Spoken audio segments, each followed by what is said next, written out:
Hey, what's up everybody? I want to give you just kind of a personal update about something that's happening in my life and in the life of my family. It's not like a big deal, nothing's really wrong, but I know that time can go by and in today's age, you just don't even know what's going on with different people. So I wanted to share why I started pursuing doctoral studies and some of the things that I'm learning from that. But recently I started my studies on pursuing a ministry leadership doctorate. Okay, so I'd already done a master's in pastoral ministry and then another one in expository preaching, and the time was just right and everything kind of was set up for me to do this next degree. And I think there's some lessons there. First, let me tell you why I did that. Number one, I did it because I was still hungry. I was still hungry to learn more. I don't remember, some of you might know the quote that I'm talking about, but in I think it's Rocky Balboa, Rocky's talking to this gal and she's like, why are you still doing this? You're kind of like older.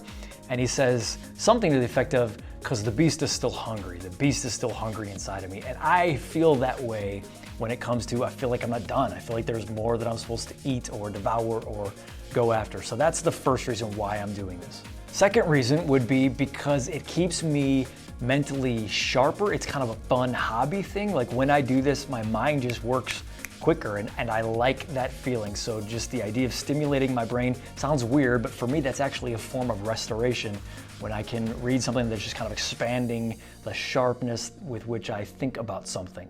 Number three, hopefully, maybe this is the most important, I want to help more people. I had a professor once tell me that one of the things the Doctor of Ministry, which is what this will be, the Doctor of Ministry does, that degree, is it adds a layer of wisdom for those who are already in ministry. It's not that you don't know what you're doing, but it adds a whole layer of wisdom that you're like, oh, I see all kinds of shortcuts here now, and I want that vision. I want to be able to see and do that so that I can help more people. I got a little bit of time left.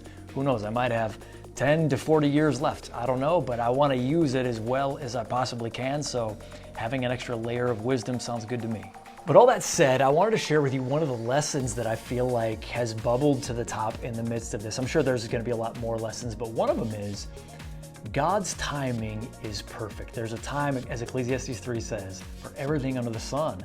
And believe it or not, there was a few years ago that I tried to do a doctorate degree and it just wasn't working. Like I would try and I signed up and I was doing the things and it was just clunky and I couldn't get in gear. It didn't work with life right. Just things weren't coming together. And I don't know why this isn't happening. And then as I was led, and even I believe during my sabbatical last year was brought up to me like, hey, I want you to do this. It's just like things just fit, they just made sense. It's like my brain worked better. I thought about it differently. I could understand what I was reading and all that kind of stuff. And so I looked back on that and I was mentioning to my wife, I think the anointing just wasn't there before. And it wasn't even the same degree, so it was just a different direction. It was a different school. So I just think like back then the anointing wasn't on it, and now the anointing is. And so I say that to encourage you of like, God just has a time for everything. And sometimes there's dreams in our hearts. This has been a dream of my heart since I was like in my early 20s. Sometimes there's just a dream of a heart, but God is like, I'm not there yet. I'm doing other things. I'm getting stuff ready. So my encouragement to you is don't give up on a thing that you just you have whispers of in your heart, but you can't see a way to do it right now. Okay, well take that, if you can't do it right now, take that as it's not God's will right now. It doesn't necessarily mean that it's not God's will ever. I'm super encouraged just by the fact of God, I feel like you're in me as I'm doing this. Like you're helping me do this. You made the things come together to do it, and I give him praise for that. And I want to encourage you, maybe it's just not the right time for you for a thing that you were trying, but the time will come. Keep your hope in the Lord and let him work out his will in his timing, and it'll feel way better, be way more joyous.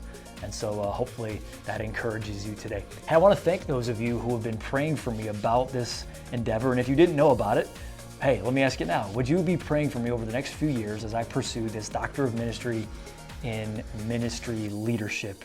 I really believe that God's in it for me, and I want to see him use it as fiercely as possible. So please keep praying for me. Thank you so much, guys. We'll talk to you next time.